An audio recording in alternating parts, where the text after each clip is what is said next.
Saviez-vous que de simples éléments en disent souvent bien plus sur votre santé et votre réussite dans la vie que n'importe quel examen médical?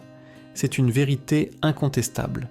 Lorsque vous atteignez vos 70 ans, la ligne d'arrivée ne se mesure pas seulement en années vécues, mais en qualité de vie.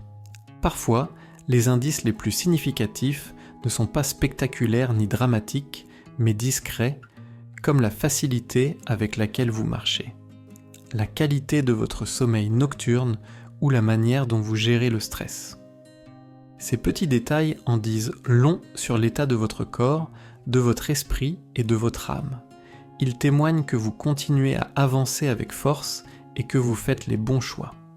Dans cette vidéo, nous allons explorer 5 indicateurs qui prouvent que vous gagnez réellement votre vie. Chacun représente une forme différente de force, qu'elle soit physique, émotionnelle ou mentale.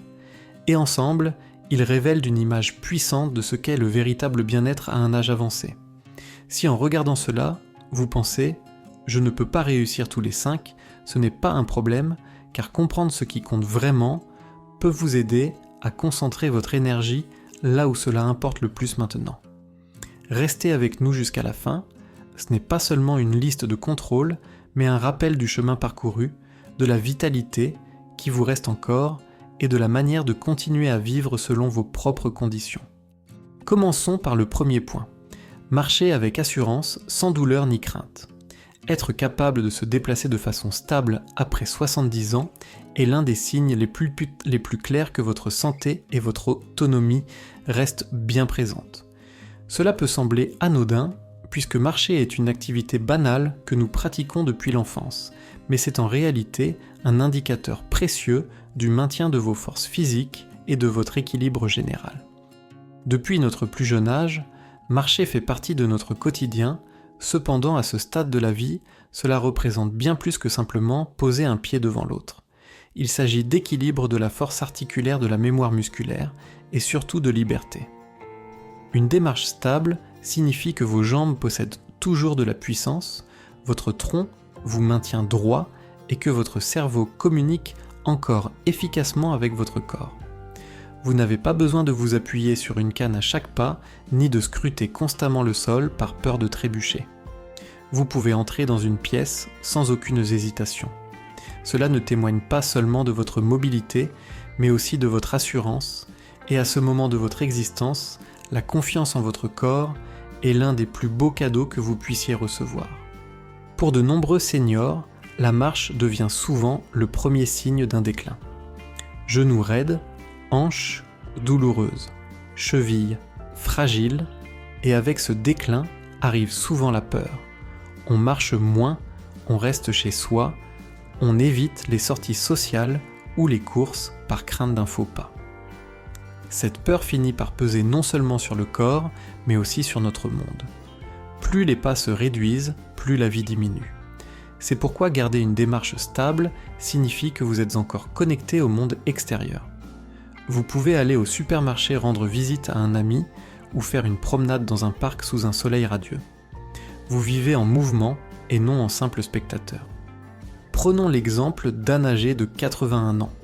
Elle n'est pas une coureuse de fond, mais chaque jour elle parcourt quelques rues jusqu'à la boulangerie du coin. Elle affirme que cela lui permet de clarifier ses pensées et de se sentir vivante. Elle reste honnête avec elle-même en se disant que si elle peut y arriver et revenir sans s'arrêter, alors tout va bien. Elle confie « Je sais que je m'en sors toujours ». Cette promenade quotidienne dépasse le simple exercice. C'est sa façon de faire le point avec elle-même. Ce rythme régulier forge une forme de résistance intérieure. Il y a quelque chose de profondément libérateur dans le fait de marcher avec légèreté à ce stade de la vie. Cela signifie que l'on a préservé sa force, que l'on a pris soin de ses articulations, que l'on a instauré des habitudes, qu'il s'agisse d'étirement, de rester actif ou simplement de ne pas abandonner. Ces gestes permettent de continuer à avancer. Plus que tout, cela prouve que le monde ne s'est pas rétréci autour de soi, que l'on est toujours là, un pas après l'autre, progressant lentement mais sûrement. Et c'est une chose magnifique. Numéro 2, se souvenir des noms, des dates et des tâches quotidiennes avec facilité. Lorsque l'on peut se rappeler les noms, les dates importantes, ou même pour quelle raison on est entré dans la cuisine sans frustration ni confusion, ce n'est pas seulement un signe d'une bonne mémoire. C'est la preuve que le cerveau reste vif, souple et qu'il soutient activement l'indépendance. À 70 ans ou plus, c'est une victoire majeure.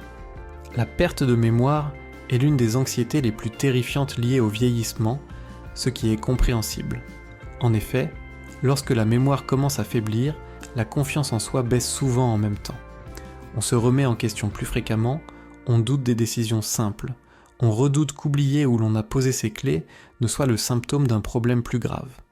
Et même si rien de grave ne se produit, cette peur peut doucement éroder le sentiment de contrôle sur sa vie. Voilà pourquoi cet aspect est si crucial. Lorsque vous parvenez encore à vous souvenir des petits détails, ces instants témoignent que votre esprit continue d'organiser activement votre quotidien et surtout que vous vous sentez en sécurité en vous faisant confiance. Il ne s'agit pas d'avoir une mémoire parfaite, mais plutôt d'avoir un esprit qui collabore avec vous, non contre vous. Pensons à Jacques, 77 ans, qui chaque matin s'installe avec un carnet et rédige une liste de choses à faire. Ce sont seulement quelques tâches simples, non pas par peur d'oublier, mais parce qu'il apprécie la sensation d'accomplissement lorsqu'il barre les éléments réalisés. Il se souvient de nourrir son chien, d'appeler sa fille, de payer une facture et de faire sa promenade de l'après-midi sans avoir besoin de réveil ni de rappel. Cela ne tient pas au hasard, c'est une clarté acquise au fil des années vécues avec attention. Pouvoir retenir et rappeler des informations vous maintient connecté.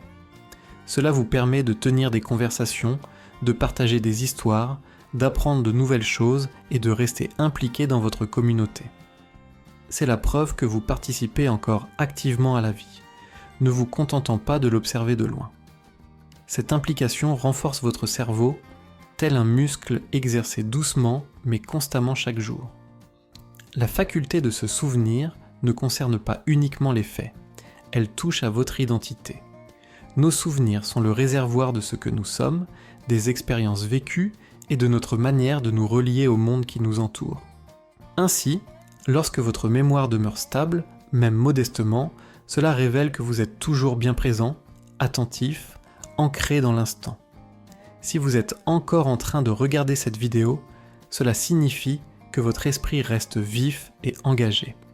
Si vous trouvez ces informations intéressantes, merci de laisser un commentaire en écrivant le nombre, 2 juste en dessous, pour me faire savoir que vous êtes là. Et si vous ne vous êtes pas encore abonné, je vous conseille vivement de le faire et d'activer la cloche pour ne manquer aucune nouvelle vidéo. Votre soutien est essentiel pour nous permettre de continuer à créer du contenu de qualité qui vous informe et vous inspire. Passons maintenant au point numéro 3. Le fait de dormir toute la nuit sans interruption fréquente. Un sommeil paisible représente une véritable victoire silencieuse à mesure que l'on avance en âge. Si vous parvenez encore à vous endormir facilement, à rester endormi et à vous réveiller reposé à 70 ans ou plus, vous êtes dans une bien meilleure situation que la plupart des gens. Le sommeil peut sembler être un détail mineur, mais à ce stade de la vie, il devient un indicateur clair que votre corps, votre esprit et votre système nerveux fonctionnent toujours en harmonie. Avec le temps, de nombreuses personnes voient leur sommeil se transformer. Il devient plus léger, plus fragmenté. On peut se réveiller plusieurs fois durant la nuit, avoir du mal à se rendormir ou ressentir des douleurs perturbant le repos. En ajoutant les soucis physiques courants, comme le besoin d'aller aux toilettes plus fréquemment la nuit, ou les douleurs articulaires provoquées par la position immobile prolongée, un sommeil ininterrompu peut vite sembler un luxe difficile à atteindre. Pourtant, réussir à dormir profondément, même pendant 6 ou 7 heures d'affilée, est un signe puissant que votre corps continue de traverser correctement les différentes phases de récupération. Cela signifie que vos niveaux de stress ne s'emballent pas pendant que vous êtes éveillé, que vos hormones, votre tension artérielle et même votre système immunitaire continuent de suivre leur rythme nocturne nécessaire à une bonne santé. Il est essentiel de souligner qu'une connexion émotionnelle profonde avec le sommeil joue un rôle crucial. les personnes qui dorment bien ont tendance à être plus stables sur le plan émotionnel. Elles sont moins irritables, moins anxieuses et échappent souvent au tourbillon des pensées incessantes qui survient tard dans la nuit. Quand vous dormez sereinement, vous êtes mieux équipé pour gérer vos émotions, relever les défis quotidiens et commencer chaque journée avec une clarté d'esprit plutôt qu'un brouillard mental. Prenons l'exemple d'Anne, âgée de 74 ans, qui jure par sa routine au coucher. Un bain chaud, de la musique douce, un livre et aucun écran après le dîner sont ses secrets. Elle a mis des années à découvrir ce qui lui convenait vraiment, mais aujourd'hui, elle protège ce rituel précieusement, et ce pour une bonne raison. Cela lui permet de rester reposée, sereine et lucide. Compro dizira, quand je dors bien, affirme-t-elle, tout le reste fonctionne mieux. Le sommeil est un moment de guérison. C'est là que le corps se répare, le cerveau se réinitialise et les émotions se calment.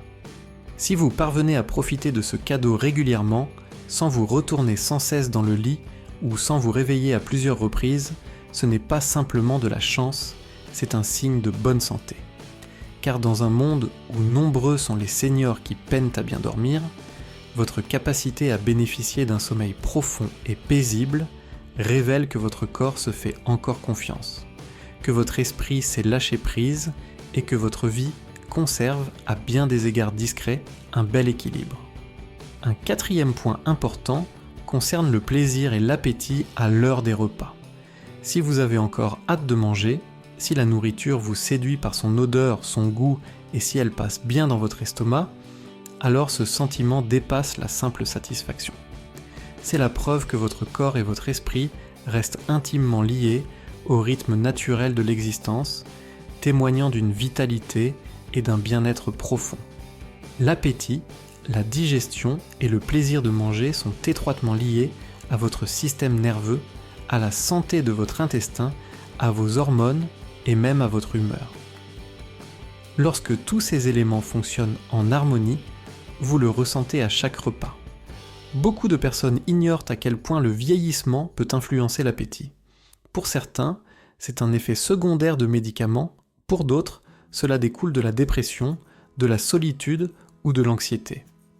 Parfois, les papilles gustatives s'affaiblissent ou la digestion devient plus sensible, transformant le repas en corvée plutôt qu'en plaisir. Ainsi, lorsque vous pouvez encore apprécier une assiette pleine, la savourer, bien digérer et ressentir cette sensation de satisfaction, cela témoigne de votre vitalité.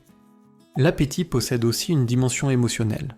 Ceux qui éprouvent encore du plaisir à manger restent généralement investis dans la vie. Ils attendent encore quelque chose avec impatience, tirent du plaisir du quotidien et célèbrent les petites routines comme verser une tasse de café ou préparer un déjeuner simple. L'appétit dépasse la simple expérience alimentaire, il incarne la vitalité. Prenez l'exemple de Samuel, âgé de 78 ans.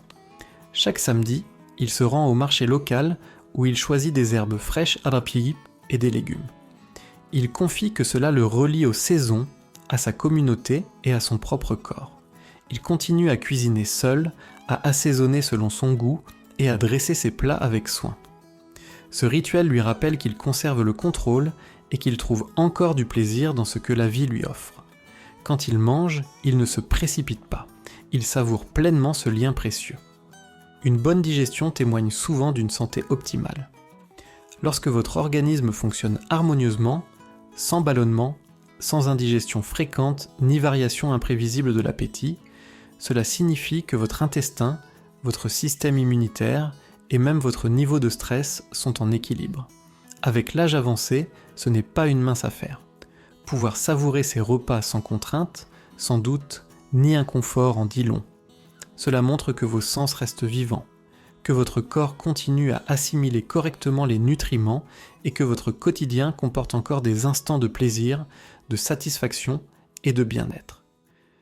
Si vous mangez toujours avec appétit, en profitant pleinement des saveurs et en vous sentant bien ensuite, vous réussissez non seulement à préserver votre santé, mais aussi à vivre pleinement. Si vous regardez toujours cette vidéo et que vous trouvez ces conseils utiles, merci de commenter 4 en dessous pour me signaler votre présence. Si vous n'êtes pas encore abonné, je vous recommande de le faire et d'activer la cloche pour ne manquer aucune vidéo. Votre soutien nous permet de continuer à créer un contenu de qualité, informatif et inspirant. Passons maintenant au point numéro 5, gérer ses émotions avec calme sans réagir impulsivement. Une des preuves les plus claires de la force intérieure après 70 ans est de pouvoir ressentir pleinement colère, tristesse, frustration ou joie sans que ces émotions dictent votre comportement. Si vous parvenez encore à répondre posément dans des situations qui auparavant vous auraient fait exploser, vous isoler ou sombrer, alors vous ne faites pas que bien vieillir, vous maîtrisez un art que beaucoup mettent toute une vie à acquérir. Réguler ces émotions ne signifie pas que vous ne ressentez rien, au contraire cela veut dire que vous savez comment vous asseoir avec vos sentiments, les analyser et réagir d'une manière qui ne blesse ni vous ni les autres. C'est une compétence précieuse, surtout à cette étape de la vie où tant de bouleversements peuvent éveiller la peur, la tristesse ou l'irritation. Les problèmes de santé, la perte d'êtres chers, le stress inattendu, tout cela peut disperser vos émotions dans plusieurs directions différentes. Pourtant, si vous avez appris à respirer profondément, à vous arrêter avant d'agir et à lâcher prise sur ce que vous ne pouvez pas maîtriser, vous avez acquis quelque chose de bien plus précieux que la plupart des gens ne le réalisent. Par exemple, pensez à Anne qui a 80 ans. Son fils a récemment oublié son anniversaire. Par le passé, cela aurait peut-être conduit à plusieurs jours de silence ou à des appels téléphoniques remplis de larmes. Cette fois-ci, elle lui a simplement envoyé un message chaleureux le lendemain. Quand il a appelé pour s'excuser et expliquer, elle lui a simplement dit « Je sais que tu as beaucoup de choses en tête, je t'aime ». Cette réaction n'était pas un moyen de nier sa blessure, mais plutôt un choix de paix, un choix qui ne l'a pas affaiblie, mais au contraire rendue plus forte. Maintenir le calme ne signifie pas que vous avez coupé vos émotions, mais que vous avez développé la sagesse de distinguer ce qui mérite votre énergie de ce qui n'en mérite pas. Cela veut dire aussi que vous avez fait la paix avec les imperfections, les vôtres comme celles des autres, ce qui implique souvent d'avoir accompli un travail intérieur de guérison de vieilles blessures pour qu'elles ne se rouvrent plus à chaque difficulté. En plus, il existe un avantage pour la santé lié à ce calme intérieur, car des études montrent que les personnes qui gèrent bien le stress bénéficient d'une pression artérielle plus basse, d'une meilleure santé cardiaque et même d'un système immunitaire renforcé. Ainsi, lorsque vous parvenez à rester calme face à un conducteur imprudent, à un rendez-vous manqué ou à une mauvaise nouvelle, sans perdre votre équilibre, vous ne faites pas seulement du bien à vos relations, mais aussi à votre corps. Savoir maîtriser ses émotions signifie que vous portez la paix en vous, même lorsque votre environnement est chaotique. Si vous en êtes à un point où vous respirez profondément avant de parler, choisissez la patience au lieu de la colère, ou cherchez à comprendre quand les autres ne le peuvent pas. Ton ne neuf pas, ce n'est pas simplement de la maîtrise de soi, c'est de la maturité. Cela demande une certaine sagesse, une force tranquille, une grâce en action qui révèle que vous êtes encore en train de grandir, d'évoluer, de réussir dans la vie d'une manière souvent discrète, mais essentielle. Pour conclure cette vidéo, prenez un instant pour réfléchir aux 5 sujets abordés. Marcher avec assurance, se souvenir clairement, dormir profondément, savourer pleinement les repas et rester serein face aux hauts et aux bas de la vie. Si vous réussissez encore à faire ne serait-ce que quelques-uns de ces points, vous faites beaucoup mieux que vous ne le pensez. Ces éléments ne sont pas insignifiants. Ils témoignent d'une collaboration harmonieuse entre votre esprit et votre corps. Si vous éprouvez des difficultés dans un ou deux domaines, ce n'est pas grave, il ne s'agit pas de perfection, mais de conscience, de reconnaître ce qui est encore là. Faites ce qui vous apporte encore de la joie, ce qui fonctionne toujours, et gardez à l'esprit que chaque petit signe de force mérite d'être célébré, car réussir dans la vie au-delà de 70 ans ne ressemble plus à ce que c'était auparavant. Il ne s'agit plus de courir des marathons ou de gravir des montagnes, mais plutôt des victoires silencieuses, des pas constants, des nuits paisibles, des petits plaisirs quotidiens qui montrent que vous êtes toujours là, toujours fort, et que vous avancez encore selon vos propres conditions. Merci de nous avoir rejoints. Aujourd'hui, nous serions ravis de vous lire. Laissez un commentaire ci-dessous et partagez une chose que vous avez apprise aujourd'hui, ainsi que la manière dont vous comptez l'appliquer dans votre vie. Vos avis comptent beaucoup pour nous, alors n'hésitez pas à les exprimer. Lire vos commentaires nous apporte une motivation et un encouragement formidable. Si cette vidéo vous a plu et vous a été utile, veuillez aimer, vous abonner et partager votre soutien, nous aide à continuer de créer du contenu de qualité pour vous informer et vous inspirer. Merci d'avoir regardé et à très bientôt dans la prochaine vidéo.